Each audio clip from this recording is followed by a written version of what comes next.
እንኳን በሰላም መጣኩም ዶክተር መብራህቱን አቶ ሳሙኤል አማሃን በመጀመርታ ከመስግነኩም ይፈቱ ብስም ሻማ ባይቶና ብስም ተዓዘብትና ምሳና ከተምሲዩ ከተዕልሉ ፍልጠትናትኩም ከተካፍሉ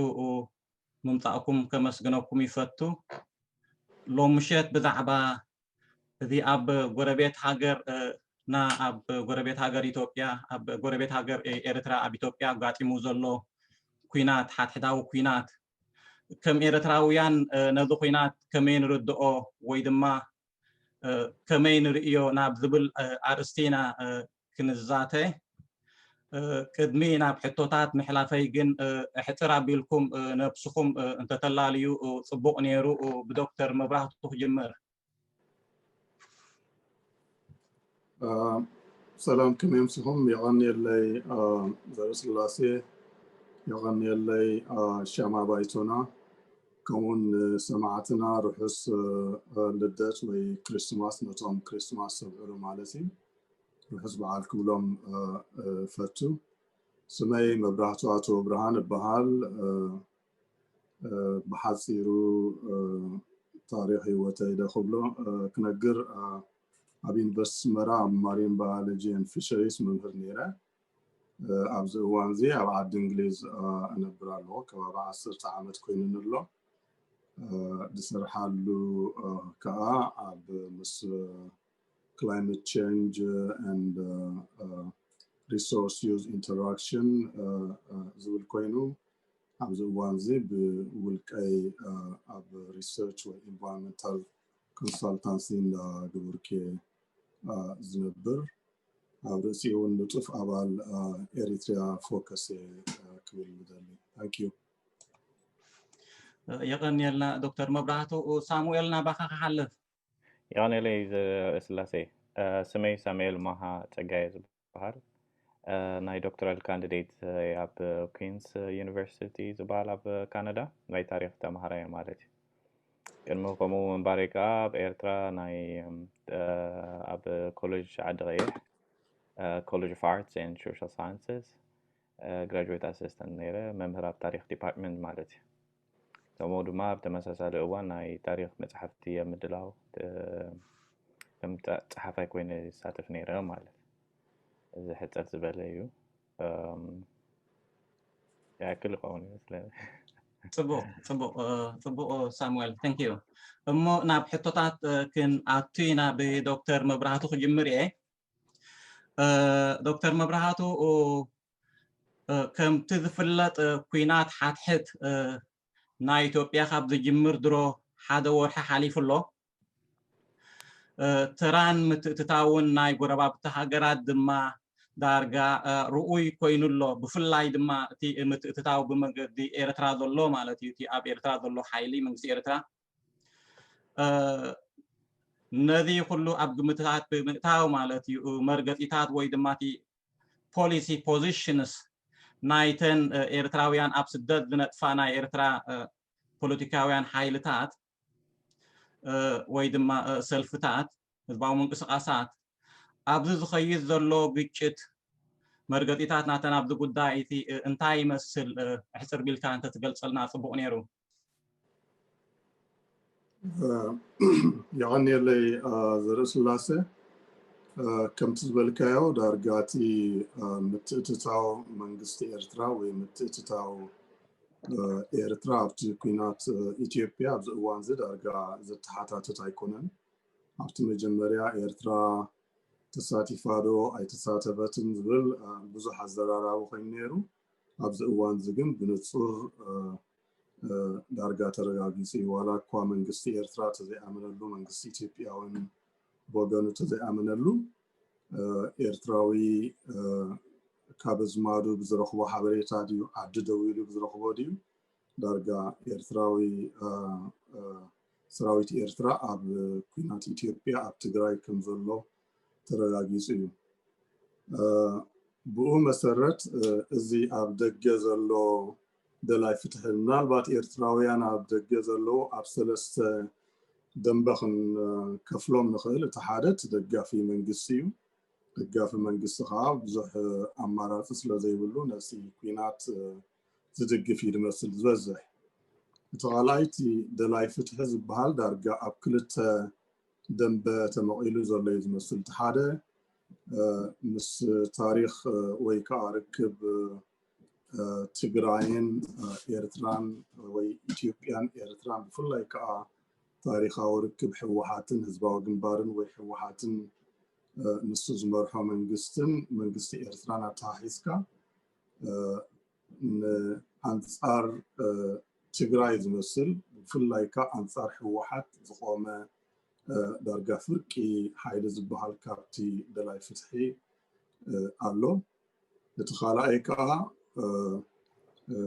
تقدمي صلاينا على إرترا زلو سرعاتي سلازل عيون مغيار نعيون من ملايكا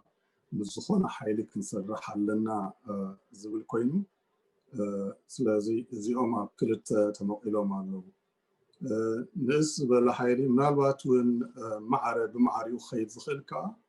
علو دارقا مأكلاي مرقز وسدا نتيكوينات بمسارات زخوننو نسز بتقراي صقعكن حزال لنا زبل وجنون الله توسعنا حزب تجراي سلزخونا مسب تجراي صقعنا حزنا نيساياس كنن عبيهم كنن حوحاتون كنن نخل زبل سلازي بحافشو دارجا أبسلست دنب تمقيل الله قبل المسلمين ጽቡቕ ሳሙኤል ናባኻይኽ መጽእ ምናልባት ናብ ኣየ ክትውስኸላ ትደልዮ ነገር ተዳእኻልዩ ብቐንዱ እውን ክተስምረላ ዝደለኹ እንታይ ዝበሃል ኣሎ እንታይ ብሓፈሻ ክንርኢ ከለና ከምዚ ዶክተር መብራህቱ እውን ክብሎ ዝፀንሐ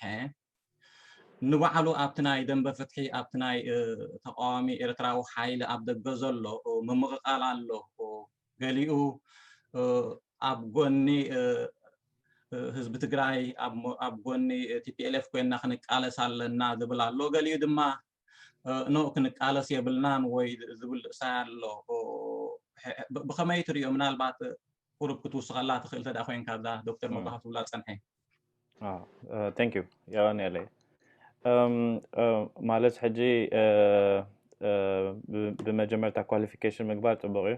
እቲ ኣነ ዝብሎስ ተንታቲቭ ተዘይኮይኑ ዕሙቕ ዝበለ መፅናዕቲ ዝገበር ኩሉ ሞያዊ ርእቶ ገለ ይኮነ ማለት እዩ ስለዚ ንክትዕን ዝርርብንሲ ክኽፈት ኣለዎ እቲ ዝብሎ ማለት እዩ ከምኡ ድሕሪ ምባል ሕጂ እቲ ንዓይ ብኮይኑ ዝረኣየኒ እቲ ሳርቬይ ክገብር ከለኹ ሓፈሻዊ ትዕዝብቲ ክወስድ ከለኹሲ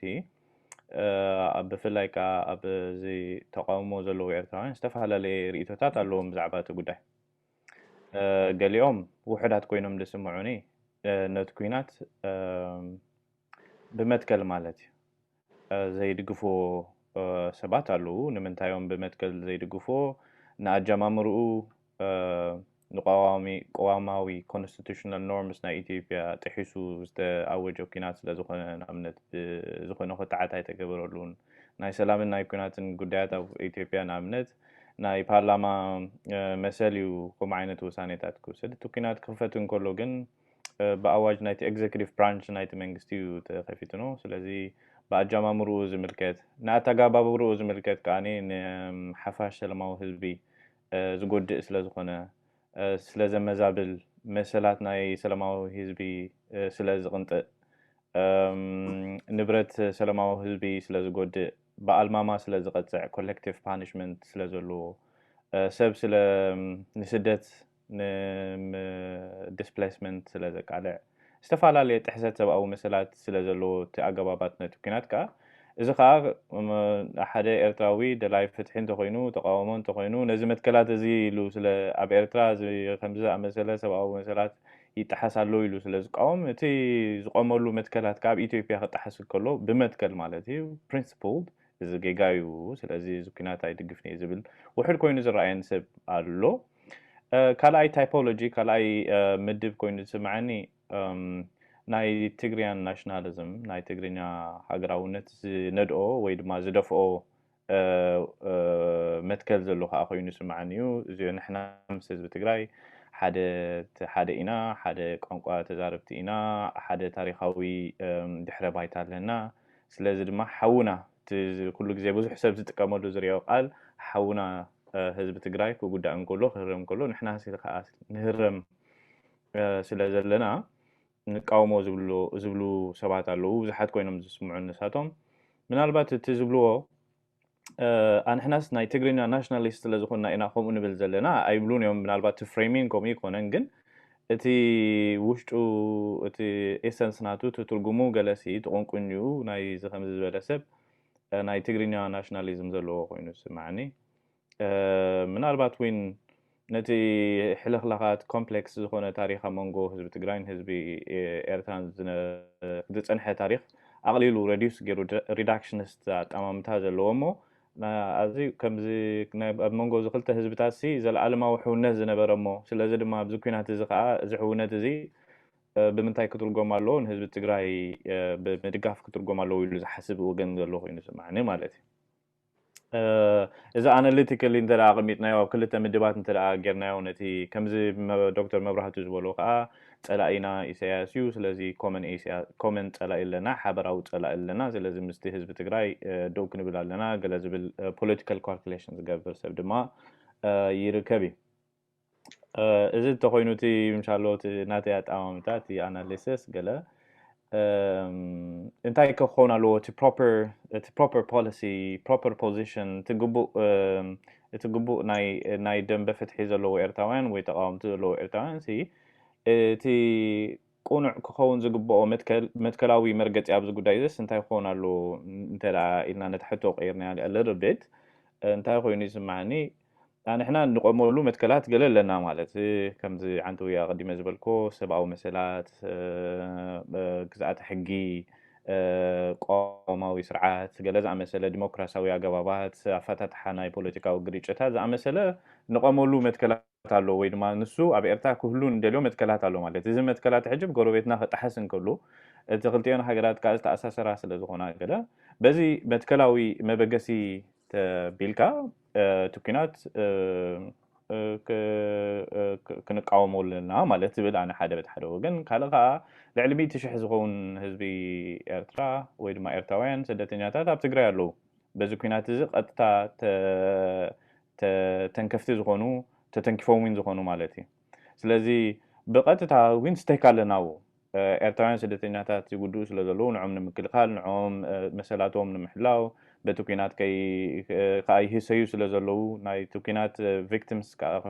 ስለ ዘለዉ በዚ መንፀሊ ዝኽረአን ከሎ ድማ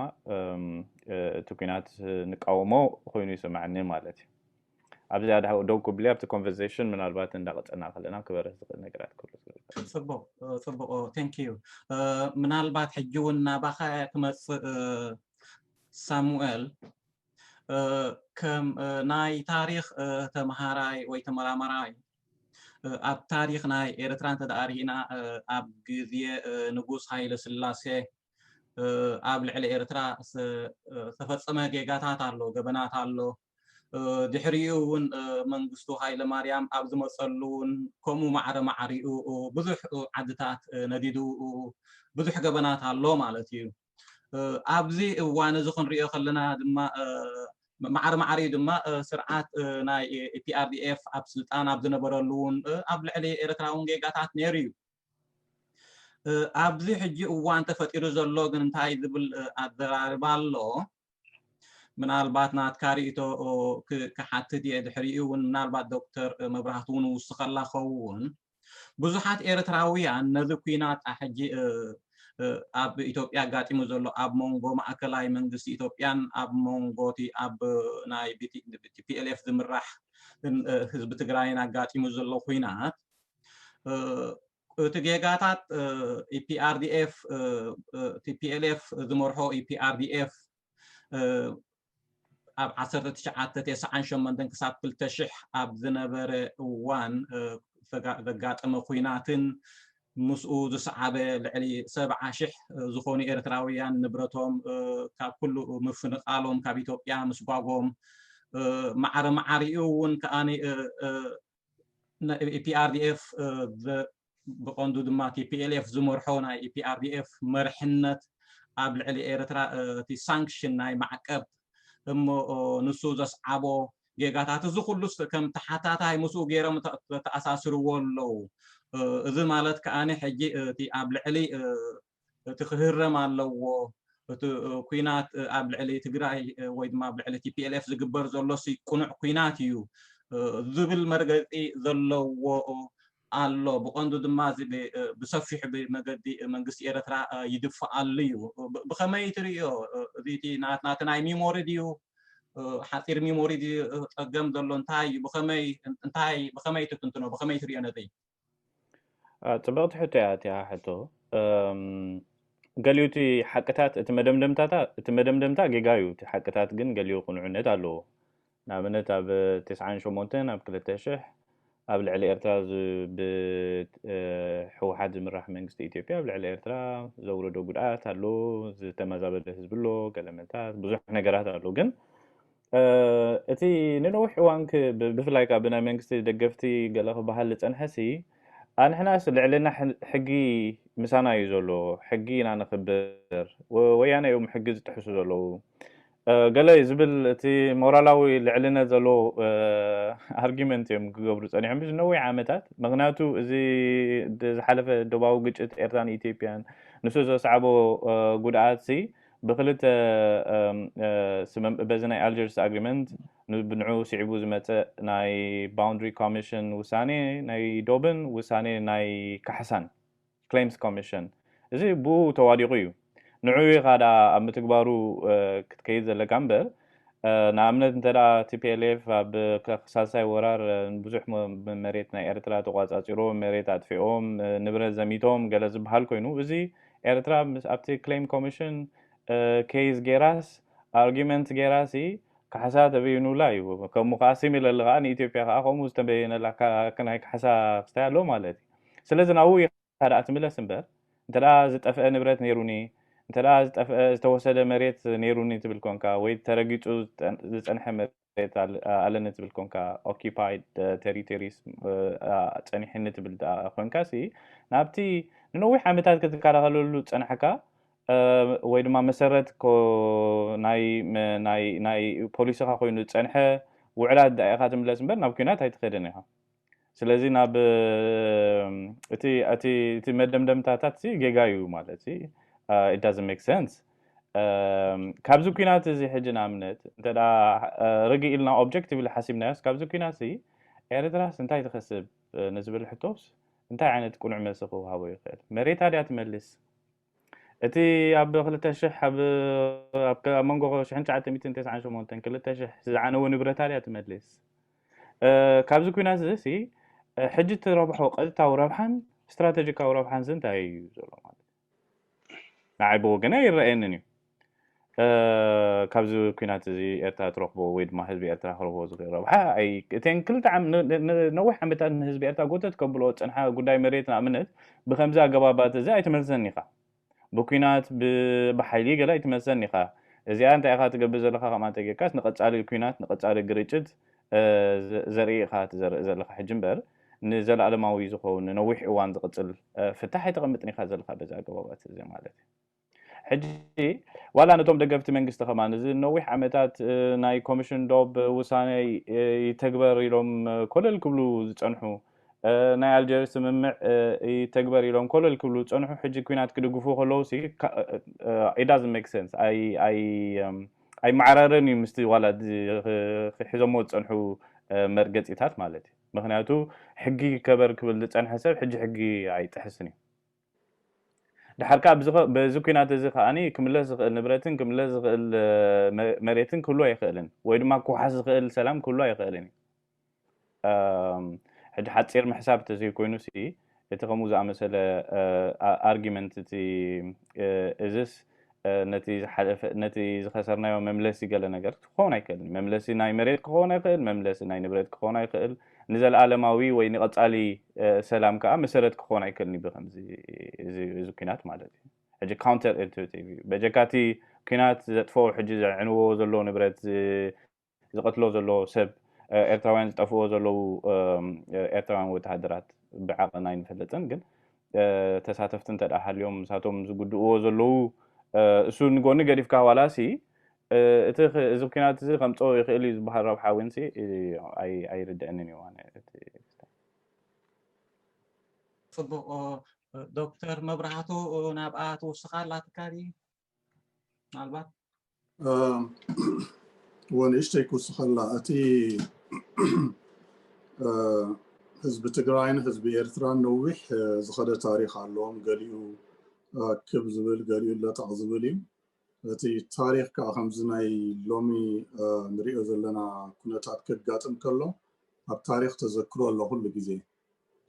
نعابنت قدمي 400 عامت استجابرناي مرب ملاشا قوما كمون ناي زمن مكيل سحلدو زمن سباقادس إلكا أب تاريخ يذكري كمون زمن يوحنسن ألولان استجابرا جواناتي بهادي خمسة استغسكاون نقص هايلس لاسين درجن زجورو جبنات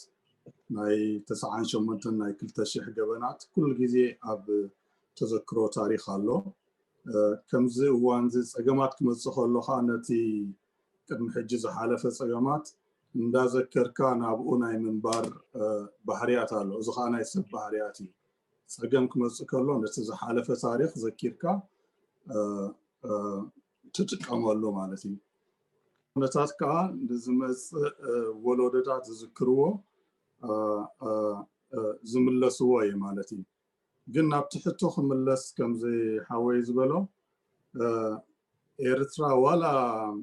ኣጋጣሚ ዕድል እኳ ረኺባ ትደኣ መሬታ ክትምልስ ኮይና እተን ሕወሓት ወይ መንግስቲ ኢትዮጵያ ሒዝወን ዝበሃል ዝነበረ ከባቢታት ባድመ ከምኡውን ናይ ከባቢ ጾሮና ዘሎ ንዑ ኣምሊሳ ኣብያ ደው ክትብል ነይርዋ ኣብ ትግራይ ዝግበር ዘሎ መጥቃዕቲ ንቀጻሊ ኣብ ወለዶታት ኣሉታዊ ዝኾነ ጽልዋ ክህልዎ እዩ ብሓፈሹ ካብ ዛዕባ ዶብ ክንዛረብ ትኾይና እቲ ጉዳይ ዶብ ጉዳይ ናይ ፌደራላዊ መንግስቲ ዳኣምበር ጉዳይ ናይ ሕወሓት ኣይኮነን ምናልባት ሕወሓት ኣብዚ እዋን ዝቁርብ ጌጋታት ፈፂሙ ክኸውን ይኽእል እዩ ንኣብነት ዶክተር ኣብይ ነቲ ውሳነ ናይ ኣልጀርስ ወይ ውሳነ ውዕል ዶብ ተቐቢልናያ ምስ በለ ሕወሓት እውን ቀልጢፉ ንሕና እውን ደጊፍና ኣለና ተቐቢልናያ ክብል ነይርዎ መስለኒ ክንዲ እቲ ዝገበርዎ ተቃውሞታት ዘርእዩ ክድግፍዎ ነይሮም መስለኒ ግን እቲ ሕቶና ምስ ፌደራላዊ መንግስቲ ኢትዮጵያ ዳኣምበር ምስ ክልላዊ መንግስቲ ትግራይ ኣይነበረን ሕጂ እውን ንፌደራላዊ መንግስቲ ኢትዮጵያ ገዲፍና ምስ ሕወሓት ክንዋጋእ በዚ ምክንያት እዚ በዚ ኩነታት እዚ ምክንያት ዘለና ይመስለንን ንሓዋሩ ከዓ ፍታሕ ዘምፅእ ኣይኮነን ጽቡቕ ምናልባት ሕጂ እውን ናባኻ ክምለስ ዶክተር መብራህቱ ከምዚ ክጠቕሶ ፀናሕካ ዶባት ናይ ኤርትራ ምስ ኢትዮጵያ ሕጂ ንኣብነት ክንርኢ ከለና ካብ ሑመራ ካብ እምኒ ሓጀር ክሳብ ንምፃእ ኣብ ከበሳታት ናይ ኤርትራ ንውሕ ዝበለ ቦታታት ኣለና ማለት እዩ ሕጂ ኣብዚ ኩነታት እንታይ ዝብል ኣሎ በቲ ካልእ ወገን ጎረቤትና ዝኾነ እዩ እቲ ዝህረም ዘሎ ወላኮ እቲ ማእከላዊ መንግስቲ ኢትዮጵያ እቲ ፌደራላዊ መንግስትና ኢትዮጵያ ብዶክተር ኣብ ዝምራሕ ሕጊ ንምኽባር ካብ ሕጊ ወፃኢ ባህርያት ንዘርኣየ ሓይሊ ንምህራም ኢና እዚ ኩናት እዚ ሳይ ጌርናዮ ከም ሓድሕዳዊ ከም ኩናት እውን ኣይንርእዮን ኢና ዝብል መርገፂ ወይ ድማ እቲ ዲክለሬሽንስ እዩ ክህብ ፀኒሑ ከምቲ ሓበሬታታት ዘሎ ግን ክሳብ ትግራዋይ ዘርኢ ዘለዎ ካብ ናይ መንግስቲ ስራሓት ካብ ናይ ግሊ ስራሓት ክሳብ ናይ ኢንተርናሽናል ናን ጋቨርንመንታል ኦርጋናይዜሽንስ ዘለው ካብ ስራሕ ዝእለይሉ እዩ ዘሎ እቲ ክንሪኦ ከለና እቲ ሓበሬታ ማለት እዩ ሕጂ ነዚ እታት ኩሉ ኣብ ግምት ብምእታው እቲ ኣብ ኤርትራዊ ሓይሊ ኣብ ደገ ዝነብር ምዚ ኣብ ልዕሊ እቲ ህዝቢ ትግራይ ጌጋታት ይግበር ስለ ዘሎ እዚ ኩናት እዚ ድማ ቁኑዕ ኣይኮነን ዝብል ካብ ዝብል ኣረኣእያ ዝብገስ ኣብ መንጉኡ ኮይና ምስኡ ኮይና ክንቃላስ ካል ዝኾነ ስትራቴጂ ድዩ بودي ختحاز له ويس استراتيجيك alliances كفتل يخيليو مس TPLF بخمي كتحاس انت تتحدى يحيش إذا مرد أتعزز عبد حبرة تسبناتنا كمي له دعبون تتعلو لنا أنا من ألبات زي كينات مسمى معبالو زي الرأي ون دا تغير يزغير له من ألبات مجمريا كم تعبي زبلو سرعاتنا مخبار جلز بالنيرو نفولطينا بوغن إسياس ون زنبرا قيم ويحنا مفدايا بالحوحات زبل كم زنبرا نفلتينا الجنر يوزر لنا جن نعبنت إسرا مئتاويت ناي مريت تجراي بمعراب زركب زي والقايتن صقرين زبال بأمحارات وسيدلو كم زبل كايو تجارو كابسراح يتبارر له أبزح كبابيتاتون ethnic profiling يجبرالو أوشت تجرايون كم زسمع له بسراويت أبين بسراويت أمحاران سراويت إيرتران يتشفتفلو فابريكاتات تجراي جليو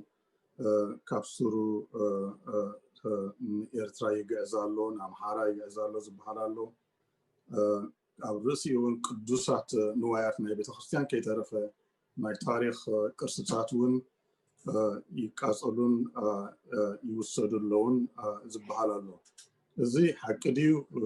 أيكونن من البات كثار زلويو جن بحافش وحق تخينه حق لنا من البات أسيم كن جبر تخينا تي علامة كابتي دوب ناي توريسوز نبرة دوب كاناي من بلاس ويكا أبوشت تجراي سرعاتن حقن ناي مخبار أيكونن تخون زلو مالتي تايران تجراي مدهخ نهزبي تجراي من بركخ من الباتون تي زنبورو ناي مسر سوسانه مسلو تمليسو كم زي حتت ناي مقبار علامة زلون كوينو اسم عن مخنياتو تي اتزوصد له سكنتتات قليل سلازي كونه سلازي إيرتراون ازي بكمي كريولو كم زبالكيو سلطاوي وتكتيكاوي مقدر توسط غليخا من البات حوحات كم صلا إيريخا حوحات تسعرس دهريو أبي إرسال صجم كلي كونن يلقى تحسب تخليخا ين بتحدو قدها ما قدها استراتيجيكاوي الرأيون كله صبوا مثلا مخنياتو حزب تجري بزخدي يقولون حزب إيرتراها بزخدي يقولون ما يزال العالم قربا بتينا سلازي تنحوروا نخلتينا بحاجة كم برنا زخل تخابيرنا كم هاجرن كم إثيوبيان إيرتران كم أون كم حزب إيرتران حزب سجراين نوبح يوان تخابيرنا كن نبرس لزلنا تحادا نايم ودعتان رواحي استراتيجيكاوي أتمام تخوني مخنياتو لومي أبكينات آتينا لنا تجارو خنزلهم تداهي خنكنورو أيكونون أزز أجامزي حلفيو صباح كان السوزول دخل صجام كله خير مالتي لازم نعك فتحت غينه باستراتيجي كوي مجدي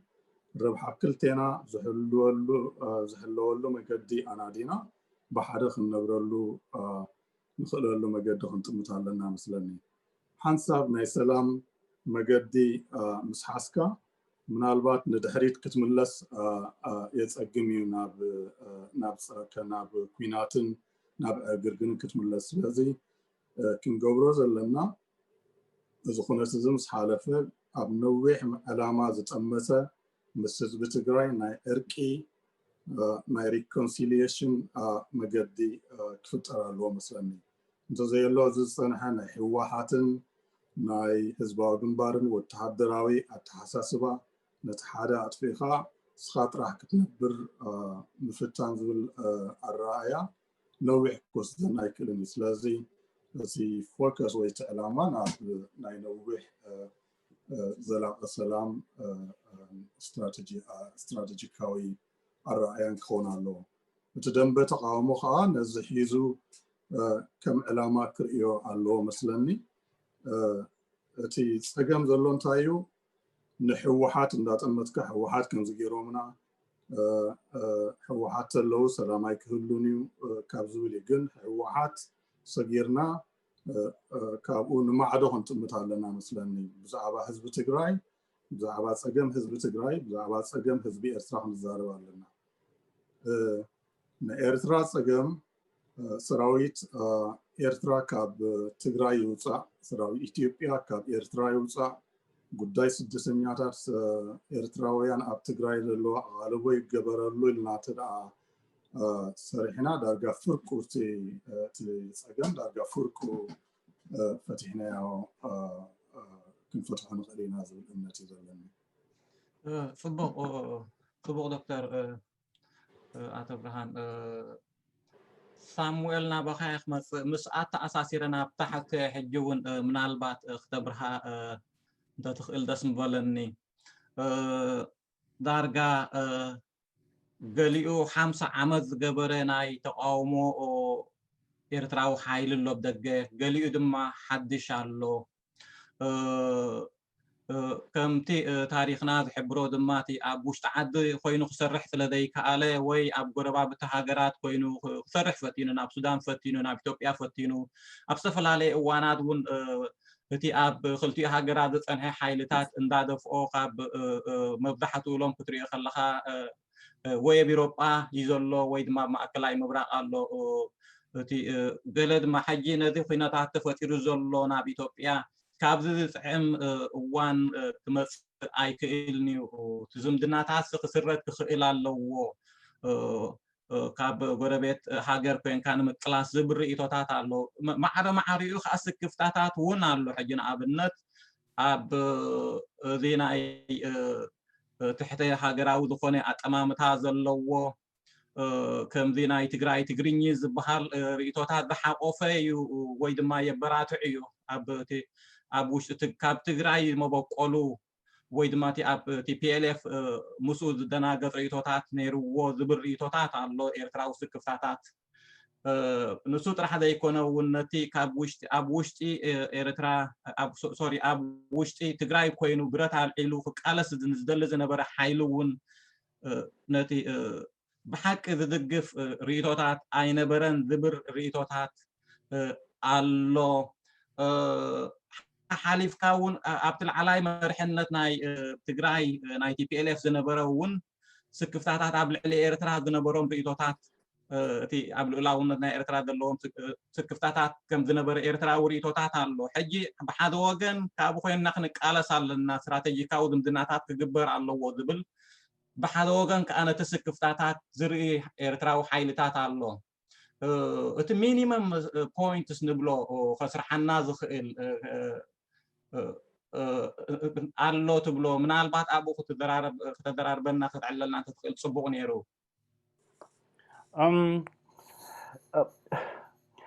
ብዙሕ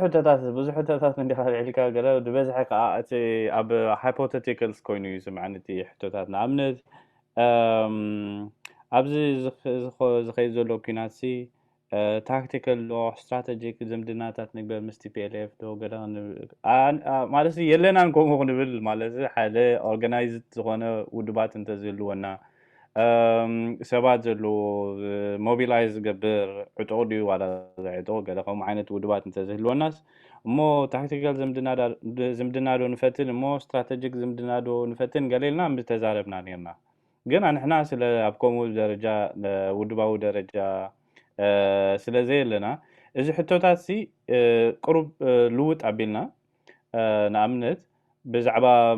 መርገፂ ሞራላዊ መርገፂ ክንወስድ ንኽእል ኢና ብዛዕባ እዚ ጉዳይ مش كم تعانتو يتزاربنا مالتي وكينات عنوت لازمت كينات نسب سلا زقوسا قولن زي مزابدن كينات سواء مثلات سلا المجهز عدلها سلا زخفت كموين ኤርትራውያን ወተሃደራት ኣብ ተሳተፍትን ተዳልዮም ኣሕዋትና ንሓትናን ከዓ ይሞቱ ስለዘለዉ ማለት ወይ ይጉድኡ ስለዘለዉ ዋላ ሓደ ረብሓ ዘይብሉ ኩናት ይኣትዉ ስለዘለዉ ዝተፈላለዩ ኮታ ምክንያታት ኣለና ነዚ ኩናት ብሞራላዊ ኣገባባት ክንቃወሙ ሕጂ እቲ ሚኒመም ዋላ ኤቨን ማክሲመም እቲ ዝለዓለ ክንገብሮ ንኽእል በዚ ዘለና ውድባዊ ህልውና በዚ ዘለና ኣቃውማታት ገለ ንሕና ክብል ከለኹ እዞም ንለውጢ ንቃለስ ገለመልታት ዓይነት ንብል ሰብ ማለት ንዑ ሪፈር ዝገብር ዘለኹ ውድባዊ ትናትና ውድባዊ ቁመናሲ ዝምድናታት ክንገብር ገለስ ዝሕግዝ ነገራት ኣይኮነን ሓደ እሱ ዞ ሓደ ክንገብሮ ንኽእል ኣነ ሕጂ ከምዚ ውልቀይ ክገብሮ ዝኽእል ሞራላዊ መርገጽ ወሲድካስ ኩናትን ወሮ ኩናትን ምቋም እዩ ወይ ድማ ኩናት ዘምጽኦ ጥሕሰታት ኩናት ዘምጽኦ ዕንወት ኩናት ዘምጽኦ ዲስፕሌስመንት ናይ ሰባት ንዑ ብዛዕባ ምዝራብን ብዛዕባ ምቅራዕን ጥራሕ ክኾን ዝኽእል እቲ ማክሲመም ክትገብሮ ትኽእል ማለት እዩ እዚኣ ብሓደ ሽነኻ ነታ ሕቶኻ ትምልስ ኮይና ካልእ ኣነ ናይ ታሪክ ተምሃራይ ስለ ዝኾንኩ እቲ ገለ ነገር ገደሰኒ ነቲ ኩነታት ፕሮፐርሊ ነዛ ብኢትዮጵያ ዘሎ ኩነታት ፕሮፐርሊ መረዳእ ብኸመይ ጌርካስ ሂስቶሪካሊ ቁኑዕ ኣጠማምታስ ክህልወካ ኣለዎ ንኣብነት ብዛዕባ ትግራዎት ኤትኒክ ፕሮፋይሊንግ ገለመታት ተዛረብ ነርካ እዚ ኩናት ሕጊ ናይ ምኽባር ኩናት ዘይኮነስ ኣብ ልዕሊ ትግራዎት ዘርኢ መሰረት ዝገበረ መጥቃዕቲ እዩ ገለ ትብል ነርካ ከም ገለ ሕጂ ብዙሕ ሰብ ነዚ ከም ፉሊ ተርእዮ ኣብ ኢትዮጵያ ገይሩ ዝወስድ ኣሎ ግን ብናተይ ኣጠማምታ ኣብ ነዊሕ ታሪክ ናይ ኢትዮጵያ ሓደሽቲ መንግስታት ክመፁ እንከለዉ ነቲ ማእከል ዝቋጻጸሩ ሓይልታት ክመፁ እንከለዉ ነቶም ኣቀዲሞም ነቲ ማእከል ዝቋጻጸሩ ዝነበሩ ሓይልታት ንዖም ብጭራሽ ንምጥፋእ እዩ ቀንዲ ቀዳማይ ስጉምቲ ዝወስድዎ ከም ፖለቲካል ኣድቨርሰሪ ወሲዶም ዘይኮነስ ከም ጸላእቲ መኽጠፍኡ ዘለዎም ጸላእቲ ናይ ምውሳድ ፖለቲካዊ ባህሊ ኣብ ኢትዮጵያ ሓድሽ ኣይኮነን ንኣብነት TPLF ዝመርሖ ኢሃዴግ ሓይሊ ኣብ 91 ስልጣን ክሕዝ እንከሎ ነቲ ናይ ኣምሓራ ዶሚኔት ዝገብርዎ መንግስቲ ዘርዚርዎ እዩ ነቲ ሰራዊት ዲስባንድ ገይርዎ ብናቱ ሰራዊት ተኪእዎ ነቲ ቢሮክራሲ ብናቱ ሰባት መሊእዎ ነቶም ናይ ደርግ ሰበስልጣን ዝነበሩ ክሳብ ታሕቲ መሳልል ናይቲ መንግስቲ ዝሰርሑ ዝነበሩ ኣልዩ ብናቱ ሰባት እዩ ተኪእዎ ማለት እዩ ስለዚ እዚ ዘርኢ ዝገበረ መጥቃዕቲ እዩ ብርግጽ እዚ ሕጂ ዘሎ ከዓ ዘርኢ ዝገበረ መጥቃዕትታት ኣለዎ ግን كل جزء إذا سايكل إذا political cycle إذا بإثيوبياس نوع وان خيط أنا ما أكل زقات أثر نت ما أكل زقات أثر زنا برا خالو له عينة tradition ماله and we are seeing the same thing. سلز كم عينة تاريخاوي نباب أنت دعلنا كم عينة تاريخاوي نباب أنت دعلنا كابس معتاوي impressionistic زخونة 90,000 نت مرجت وسيناسي حدا نتقول متكلات نغمت ሓደ ነገር ክንድግፍ ክንቃወም ከለና ሳምንታዊ ዝኾነ መትከላዊ መሰረት ገርና ኢና ንቃወምን ድግፍን እንተና ናይ በሐቂ ፕሪንሲፕል ኮይኑ መትከላዊ እንተዳ ኮይኑ ሕጂ ዘይኮነ ንኣብነት ቅድሚ ሕጂኮ ኦሮሞ ዝውቅዕሉ እዋን ነይሩ ሶማሊ ኢትዮጵያውያን ዝውቅዕሉ እዋን ነይሩ ካልኦት ህዝብታት በዚ ሕጂ ዝውቃዕ ዘሎ ሓይሊ ማለት እዩ ዝውቅዑ ካልኦት ዝተፈላለዩ ኤትኒክ ግሩፕስ ነይሮም ኣብ ኢትዮጵያ ራይት ሕጂ እንተዳ ናይ በሐቂ መትከላዊ ኮይኑ ትናትካ መርገፂ ኣብዚ ኩሉ ኮንሲስተንሲ ክህልወካ ኣሎ መሪፅካ ሰሌክቲቭ ዝኾነ ፖዚሽን ክትወስድ ኣይትኽእልን ኢኻ እንተ ደኣ መትከል ኮይኑ ትዘዛርበካ ኣብ ፕሪንሲፕል ዝተመርኮሰ እንተ ደኣ ኮይኑ ትመርገፂ ኢኻ ሰሌክቲቭ ክትከውን የብልካን ኮንሲስተንት ክትከውን ኣለካ ሽዑ እዚ ኣብቲ ሞራላዊ ደረጃ ተተዛሪብና ኣብቲ ፖለቲካዊ ደረጃ እንተ ደኣ ተዛሪብና ኣንሕና ከም ፖለቲካል ኣጀንዳ ዘለና ፕሮጀክት ዘለና ኣብ ኤርትራ ለውጢ ከነምፅእ ዲሞክራሲ ከነስፍን ሰብኣዊ መሰላት ከነኽብር ፖለቲካዊ መደብ ዘለና ሓይልታት መጠንሲ ምዝ ዘሎ ኩነታት ከመይ ጌርና ንገጥም ኣበይና ይነቐምጣ ነብስና እንታይ ክንገብር ንኽእል ምስ መን ንዛመድ ምስ መን ንቆውም ተሳላልፋታት ብግቡእ ተረዲእናስ ንነብስናስ ኣበይ ሎኬት ንገብራ ዝብል ሕቶ ክመፀና እዩ ከምኡ እዩ ዝመስለኒ እቲ ዝሓዘትካ ሕቶ እሳ ከዓኒ ኣብ ምንታይ ተቐዳመይቲ ፕራይም ሚኒስተር ከተቐምጣ ዘለካ መጀመርታ ኣብ ከምኡ ዓይነት ኣሳላልፋታት ነብስኻ ከተቐምጥ እንተኮንካ ዝኣክል ውድባዊ ቁመና ክህልወካ ኣለዎ ሓይሊ ክህልወካ ኣለዎ ክትውደብ ኣለካ መሪሕነታት ክህልወካ ኣለዎ ዝደራደሩ ኔጎሽየት ዝገብሩ ዝመርሑ ስጡም ክስታይ ዘለዎም ኮንስቲትዌንሲ ዘለዎም ኣባላት ዘለዎም ውድባት ክህልወካ ኣለዎ ከምኡ የብልናን unfortunately ስለዚ ሃይፖቴቲካል ተዘይ ኮይኑ ሲልና ክንሃልኽ ተዘይ ኮይናስ ከምዚ ንጉስ ወያነ ዶ ንበል ምስ ዝሎ ሓይሊ ዶ ንኹን ገለመታት ኢልና ትሕቶታት ክንሓትት ከለና ኣብ ሃይፖቴቲካሊ ኢና ንሃልኽ ዘለና እምበር ግብራዊ ትርጉም ዘለዎ ሕቶ ኮይኑ ሳይስማዕኒ ብናተይ ኣናበባ እዚ ምናልባት ንድቤት ክፉት ክኸውን ይኽእል እዩ እዚ ሕጂ ሓደ ነጥቢ ክገብራ ዝደሊ ማለት እዩ ድሓር أنا حنا نجزا رسنا كم إرتاوين زارب زول خو نجزا رسنا سي شحن مئتين زهون تأجمعت لنا حزبنا بمزبال تقينو بسدد تقينو أما يتهاش حيت حزبنا يسدد أنيحو نسدد دارلون بزحات من ساعات إرتاوين أب وتهدرنا إنتراكت كوينو مالو قطباني عدنا عنيلو سواء مثلا بنخاس قلا سفيح يقصل على قلا سلازي بزح زرزرات تقامات علينا مالت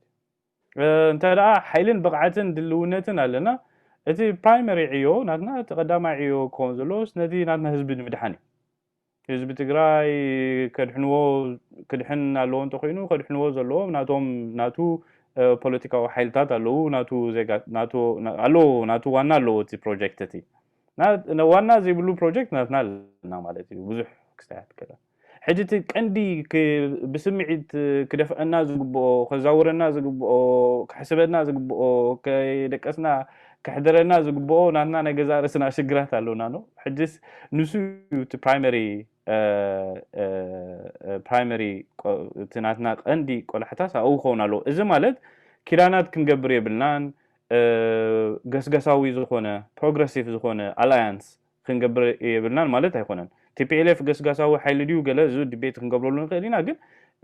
ኪራናት ኣይንፍጠር ገለ ማለት ኣይኮንኩን ዝብዘለኹ ግን እቲ ፕራይመሪ ዕዮናትናሲ ኣለና ናይ ገዛ ርእስና ዕዮታት ማለት እዩ ከምቲ ካልኦት ህዝብታት ናቶም ዕዮ ዘለዎም ዘሻቕሎም ዘለዎም ንሕና ከኣለና ስለዚ እቲ ኣተኩሮ ናትናሲ ክባታተንሲ የብሉን ማለት እዩ እንተደኣ ክኢልናስ ኣለና ክድሕን ዘለዎ ህዝቢ ኣለና ካብ ካልእ ህዝቢ ከነድሕን ከይደቀስና ንሓድር ማለት እዩ so if I make a point ጽቡቕ ሓሳብ ታይቲ ከም ዝበልካዮ ነብሱ ዝኽኣለ ዓብ ሕቶ እንድዩ ምናልባት እንተ ብግቡሕ ሒዘካተት ኮይኑ ዕዮ ገዛናትና ከም ኤርትራዊ ናይ ድሕነት ዝደሊ ሓይልስ እቲ ውዳቤታትናትና ኣሰራርዓናትና ክዕረኽ ክኽእል ኣለዎ ዝብል ሕቶ እዩ ንኻልእ ግዜ ምናልባት ናብዚ እንተ ደጊምና ተሓቲትና ክትነውሕ እያ ንኻልእ ግዜ ከም ነብሳ ዝኽኣለት ሕቶ ክትከውን እያ ምናልባት ናብ ዶክተር መብራህቱ እየ ክመፅእ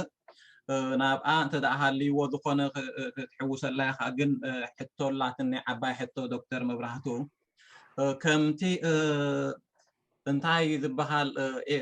من سيرة راس ناب إثيوبيا أي آتون ناب ذخينات أي آتون تباهيلي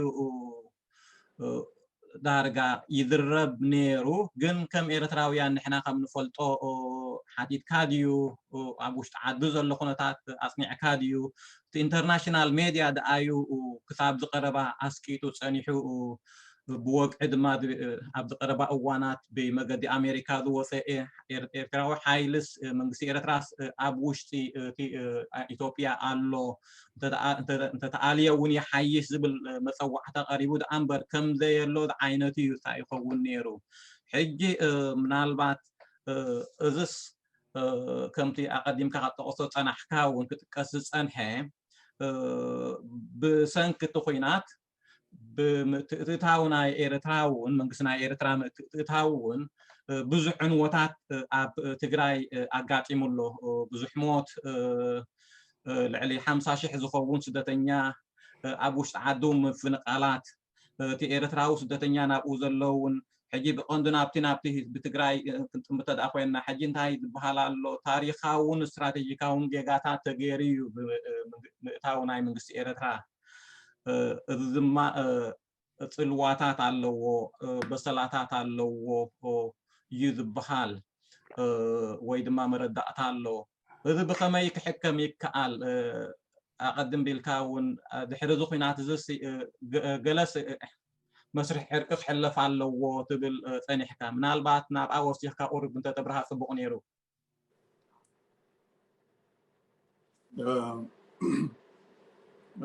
حكاتي بسلسات اللو زفلوتي كم تزبلنات تاريخ تذكرات سلزلو الزخاء التاريخ تذكري هجي زعباناي 9 شمونتن كل التشح اب 9 شمونتن 17 إرتراويان كاب إثيوبيا تسوبيغوم تباريروم اب كل التشح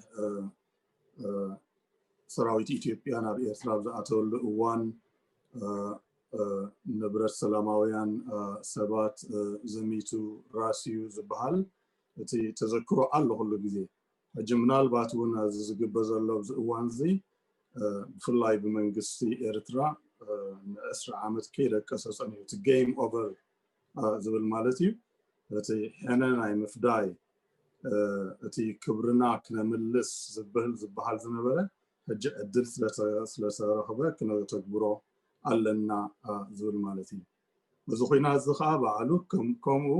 እናቱ ስምብረታት ኣሎ ኣብ ልዕሊ ተጋሩ ኣብ ልዕሊ ኤርትራውያን እውን ስለዚ ሰራዊት ኤርትራ ትግራይ ኣትዩ ህወሓት ይጥፉ ኣይጥፉ ዘይገድስ ስምብራት ክህልዎ እዩ ከምቲ ሓንቶ ቤት ዝበልክዎ ግን ትኽልቱ ህዝብታት ነባሪ ስለዝኾነ እቲ መስርሕ ናይ ሪኮንሲሊየሽን ክጅመር ዘለዎ እዩ ተተኻኢሉ ቀልጢፉ ክጅመር ካብ ምስ ህዝቢ ኣብ መንጎ ክልተ ህዝብታት ዝግበር ዝምድናታት ክሕይል ካብቲ ናይ ቅድሚ ሕጂ ዝነበረ ዝምድናታት ክንመሃሮ ዘለና ቀንዲ ናይቲ ናይ 98 ናይ 2000 ኩናት መበገሲ እቲ ውልቃዊ ዝምድና መንጎ ኢሳያስ ኣፈወርቅን መለስ ዜናውን ዝነበረ ክንዲ ትካላዊ መዋቕራዊ ዝኸውን ዝምድና መንግስት መንጎ መንግስቲ ኤርትራን መንጎ መንግስቲ ኢትዮጵያን ዝህሉ እቲ ዝምድና መንጎ ኢሳያስን መንጎ መለስ ዜናውን መንጎ ህዝባዊ ግንባርን መንጎ ህወሓትን ጥራሕ ኮይኑ እቲ ዝምድና መንጎ ምሰበትከ በቐሊሉ ናብ ኩናት ክንምርሕ ክኢልና ማለት እዩ ስለዚ ከም መስርሕ ናይ ሪኮንሲሊየሽን ከዓ እቲ ትካላዊ ኣሰራርሓ ዝበሃል ትካላዊ መንግስታዊ ህዝባዊ ርክባት እዩ ክቅድም ዘለዎ መስለኒ ካብኡ ሓሊፉ ብዙሕ ዝበሃል የብሉን ካብ ትግራይ ሓሊፍካ እውን ምስ ኢትዮጵያ ካልእ ክፋላት ናይ ኢትዮጵያ እውን ከምኡ ዕርቂ ዘድሊ መስለኒ ምክንያቱ ክሳብ ሕጂ ዘይተፈትሐ ነገራት ኣለና ከምቲ ሓንቶ ቤት ዝብልናዮ ኢትዮጵያውያን ብዛዕባ ጉዳይ ዓሰብ ታሪኻውን ሕጋውን መሰል ኣለና ዝብሎ እዚ ኮፍ ኢልካ ክትዛረበሉ ዘለካ እዩ ስለዚ ሪኮንሲሊየሽን ናይ ቀዳምነታት ይመስለኒ ጽቡቕ ሳሙኤል ዝውሰኽ ኣለካ ድዩ ኣብ ዛሕቶ ወይ ድማ ኣብ ካልእ ሕቶታት ምናልባት ከም መወዳእታ ክትብሎ ደልዮ ተዳሃልዩ ምናልባት ኣብታ ከም ስትራቴጂክ ጌጋ ገለ ኢልካ ዘቐመጥካ ሕቶሲ ሓንቲ ርእይቶ ኣለትኒ ታሪኻዊት ርእይቶ ማለት እዩ ኣብ ንነዊሕ እዋን ገለ እንተዳእቲ ሎንግ ሾት ርኢና ጠቢትናዮሲ ኤርትራ ኣብ ናይ ኢትዮጵያ ፖለቲካ ወይ ድማ ፖለቲካዊ ታሪክ እቲ ኣቦርኩታ እንታይ ነይሩ ኤርትራ ኩሉ ግዜ ካብ ዋላ ቅድሚ ፕሪኮሎኒያል ግዜ ገለ መፅኣ እንተኺና ኤርትራ ሲ ምንጪ ናይ ኣፅዋር ናይ ዌፐንስ ወይ ድማ ኣክሰስ ናይ ሲ ገለ ጥራሕ እዩ ትተረኣ ነይሩ ኖ ስለዚ ኣብ ኢትዮጵያ ዝኾነ ሓይሊ ነቲ ማእከል ክቋፃፀር ዝደሊ ፖለቲካዊ ሓይሊ ኣብ ብዙሕ ሓደ ወይ ሙሉእ ብሙሉእ ናይ ኤርትራ ክቋፃፀር ኣለዎ ወይ ድማ ምስኡ ዝሰማምዑ ሓይልታት ኣብ ኤርትራ ክህልው ኣለዎም ስለዚ እቲ ኣክሰስ ናይ ዌፐንስ ኣክሰስ ናይ እንታይ ኮሞዲቲ ኦፍ ኮርሽን and ኮሞዲቲ ናይ ላክሸሪ ቡት ኣክሰስ ክፈተሉ ኣለዎ ማለት እዩ ሕጂ ኤርትራ ሲ ናጽነት ክትውጅን ከላ ናጻ ክትከውን ከላ እቲ ዲኮሎናይዜሽን ሲ ሙሉእ ኣይገበረቶን ማለት እዩ ገና እቲ ታሪኻዊ ተረኣ ኣብ ናይ ኢትዮጵያ ፖለቲካዊ ታሪክ ኣብ ድማ ፖለቲካዊ እንታይ ካትብሎ ጉዳያት ሲ እቲ ዝጸንሐ ታሪኻዊ ተረኣ ኣይቀየረቶን ዲስኮኔክት ኣይገበረትን ዲኮሎናይዝድ ኣይኮነን እቲ ተረኣት እቲ ማለት እዩ ስቲል ኣብ ኢትዮጵያ ዝሓድሽ ሓይሊ ናይ ኣብይ ኣሕመድ ሓይሊ ኮንሶሊዴት ክገብር ስልጣን ከረጋግጥ ስልጣን ከውሕስ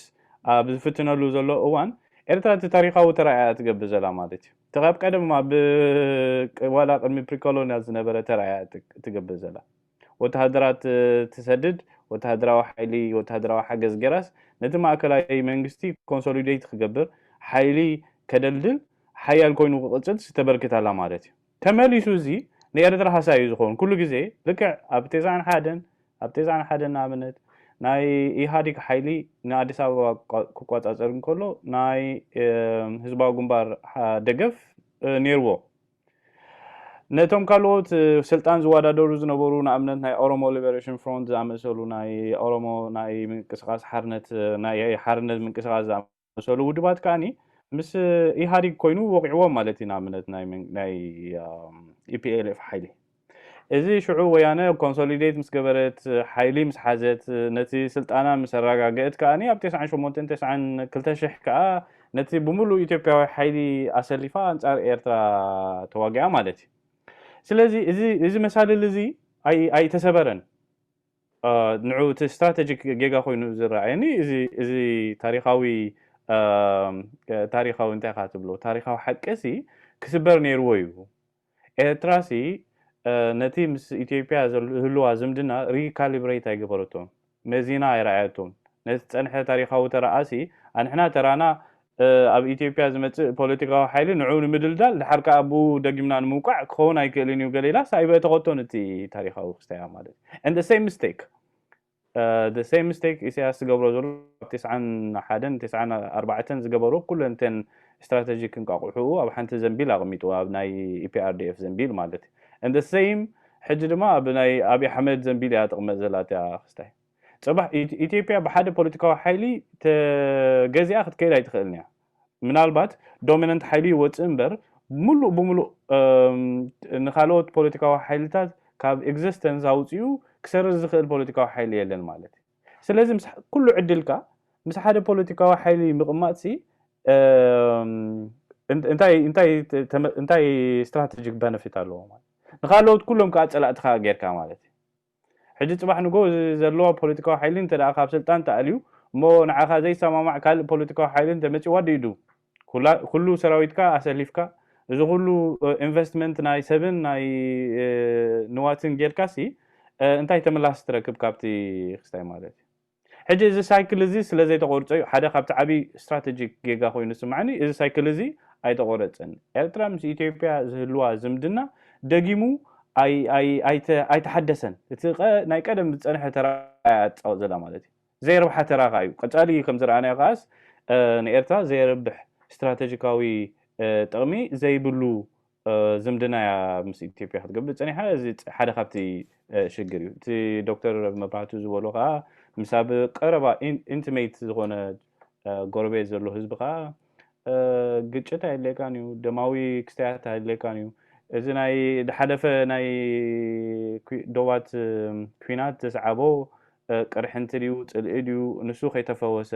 ንሱ ኣካውንተብል ከይኮነ ዝኾነ ሰብ ኣይተሓተተሉን ዝኾነ ሓይሊ ኣይተሓተተሉን እቲ ሓቂ ሙሉእ ኣይተፈልጠን እቲ ዝተጎድአ ኣይተረድአን እቲ ብሽዑ ዝተሳደደ ኣይተመልስን እቲ ሽዑ ዝተበደለ ኣይተፈወሰን ገለ and another cycle ከዓ ከምኡ ተደሚርካሉሲ ኣብቲ ዞባናስ ምትሕባር ዝምድናታት ዘለዎ ሰላም ዘለዎ ምትሕጋዝ ዘለዎ ዞባ ክንቂሮ ገለ ከቢድ ክኾን እዩ ማለት እዩ ሕጂ ናይ ሓደ ህዝቢ ሰኸም ክኾን ኣይክእልን እቲ ናይ ሓደ ሰኸም ናይ ሓደ ናይ ኤርትራ ንኣብነት ጊል ኩሉ ግዜ ሕጂ ብዙሕ ግዜ ይረኣየኒ እዩ ገለ ናትና ጊል ጥራሕ ክኾን ኣይክእልን እዩ መቸስ ግን ናይ ኩላትና ኮሌክቲቭ ባርደን ዝያዳ ዓብዩ ዝኸውን ማለት ቀሊል ክኸውን ኣይኮነን ነዚ ከምዚ ዝኣመሰለ ሽግራት ክንፍውሶስ ቀሊል ክኸውን ኣይኮነን ግን እቲ ቀዳማይ ስጉምቲ ከዓ ከምዚ ክበሃል ፀንሐ ገለሲ ኣብ ፕሮግሬሲቭ ዝኾነ መትከላት ሓድሽ ዝምድናታት ክፍጠር ይኽእል እዩ ምትሕጋዛት ክግበር ይከኣል እዩ ምፍዋስ ክካየድ ይከኣል እዩ ነቲ ዝነበረ ታሪክ ናብ ዝተፈለየ ዲሬክሽን ናብ ዝተፈለየ ማእዘን ስኽ ትወስዶ ትኽእል ኢኻ ነቲ ዝምድናታት ኮይኑ ይስማዕኒ بحقي أباخ كملألو من البات تي صار كم تمهارين أي وصاي زمدناتات كم تفولتو زلاسة رئيسو زخالة مصنعات زليو إيريا بزحات هاجرات ناي وصاي زمدناتات ريسيرش ويناي مرمبر مأكل علون أبي أثراقي كم تعنتو يزولكو وصاي زمدناتات ناتنا بحادة سب زي زقلسيو كم بوليسون كتولو يسقمي مخنياتو نا إسرائيل personal diplomacy دامبر بهاجر درجة خيط policy دارجالن كابسوس ساتات حيزو كساب حجز الرأزلوها منال باتاب جزي هاي لسلاسي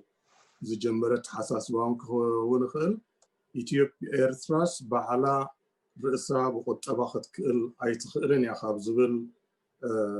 دمدامي بوليسيز بجسي مثلا عبنت إساس كل جزي نا إثيوبيا ريسورس اللي هاجر هبتام هاجر إيرتراخا كاب إثيوبيا سجتنيا نا إثيوبيا كاب إثيوبيا بحرياو سجاتات إندا تلقحت نبر أمر رئيسانا يمخال زبلتي تي نعفاوي نايرس أمريكوسا بوليسز بحالالو أبتكبار جنكم يلن إيرتران رئيسا خمزي تخيل أبنا إثيوبيا ريسورس كنت تسجع زجبريت بوليسي نالبات مسلوحات وين وي مسمنجستي ورقة بتسعاتات كاب تقند زبعاسة من نا إثيوبيا قطباوي من شتات قواص أرخاب زولي سلازي إيرتراغن كم أفدق بحر زلوا كم استراتيجيك لوكيشن كم تونن بزح مجدتات اللوانا قطبا وحرنا تحت الرأي صلوا تخيل سلازي مزي سامو قبلو صنحة زخيل مثلا تيناي وسع زمدناتات بوليسي دقيمو قلس دلوي بحق خطبلو دلي على دي سامويل ويس عن حتوتات ودي اللهو من البات أبزا نيش لي وتمام لأتا بزح حساب حجي مززلو كنات بفلاي فترة سمعيتي كاب بمولوت حزب إثيوبيا نتشيلو نفس حزب تግራይ ጥራሕ እዩ ፎከስ ናይ ዝምድናታት ገለ ገይሩ ዝሪኦ ንኤርትራ ንኣብነት ንነዊሕ ንኤርትራ ዘርብሕ ኮይኑ ስምዓና ምስቲ ብዓብዩ ኢትዮጵያ ገጅፍ ማርኬት ከተገልግሎ ትኽእል ብናይ ኤርትራ ባሕሪ ድዩ ብናይ ካልእ ሰርቪስስ ከተገልግሎ ትኽእል ገዚፍ ማርኬት ምስኡ ጥዑይ ዝምድና ክህልወካ እዩ زيادة ربحي زخونة مس حدا حزبي نتيل كاجلة راح زي كونسي حدا بدرجة متكل قال خطريون كلها يتنات كا principles expand حد أجر كايو مس زخونة زقود حيلي تجراوا يكون بنشانغول يكون أمحارا يكون ولا أمحارو ولا أورومو يكون قلا مسيو خا حدا نجز إذا كان ترى principle تقينو تمدين نجاز كازم ديناتات كاجلة مالتي بعيني خطبة بعيني كموتات كتريون كلها خاني Ethiopia is a huge market ميتن certain زخو مليون هزب زلوا قدامتات نسو access قبرو سخا ناتكا زلكا ناي ودب أقلقلوتات نزا عبي ماركت ختقلقلو ليو زوات ايكا كابنش لي هزبي نتسلا بالكا مالتي سلازي تحسب انك لها بكوموتات قلب economic زمدناتات ديو political زمدناتات ديو قلسي حتى زبالة short term طرح هذا يكون كهاتر زلكا ويحكا تاريخ هاوس مسز بإثيوبيا تبغى زمدناتات اللي نايمس كلهم مالتي بمتكلاو درجة دي ولا بتاعنا نتسبب زبالة ناي ربحها كورنا تتميتنا وين بتاع economic political benefits ولا ترينا سي مزوم هزبتات مس كلاتهم تعوي زمدنا اللي نايو أب متكل استمركوسة أب ناتنا ربحها استمركوسة قال مالتي يعني نشلك من الألاف بحكي يمسجن خمزي خطبلو صنحكم أب ما يشرشتا مودعتها حدا من البعض أب كالي جزيه نراقب نقوون نعدمكم نقوون تسفى نقبل نسخمون حرايت ولنا تخونو كرأز اللو نقر على في ناي وصاي بدايات زمدناتات ناي إيرترا ني والكسب ذا قلقل دي زلو ويس بحكينا هاجر ذا قلقل بيوتي زقبر دلو دبهال عاب حتى نفسه زخالي ثلاثي بسم شاما بايتونان بسم تعذبتنان كمسجنكم يفتو يقني لنا يغني لنا